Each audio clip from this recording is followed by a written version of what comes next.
बिस्मिल्लाहिर्रहमानिर्रहीम, अस्सलाम वालेकुम। ये गो पंप है जमशेद रोड वाला, और ये पीएसओ है।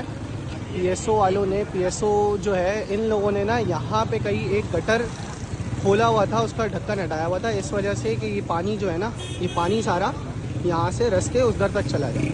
तो दो भाई थे छोटे, एक की उम्र कोई 7 से 8 साल होगी, एक छोटा बच्चा था 3-4 साल का। तो वो 3-4 साल वाले बच्चा और वो भाई जो उसका बड़ा है, वो दोनों यहाँ से गुजर रहे थे, और वो बच्चा जो था छोटा वाला, वो गटर में गिरने लग गया। तो बड़े वाले भाई ने उसका हाथ पकड़ के खींचने की कोशिश करी, लेकिन वो बचा नहीं पाया, छोटा वाला गिर गया और तकरीबन 15-20 मिनट तक वो अंदर रहा, जिसकी वजह से बच्चे की हालत बहुत बुरी हो गई। तो पुलिस भी आ गई है और बच्चे की हालत बहुत बुरी हो गई। उसको पहले उस्मानिया लेके गए, देन उसके बाद जिना लेके गए, लेकिन बच्चा जो एक्सपायर हो गया। अब इस सारे केस के पीछे जो हाथ है वो पीएसओ वालों का है, और पीएसओ वालों ने जो है एक जान ले ली है पूरी।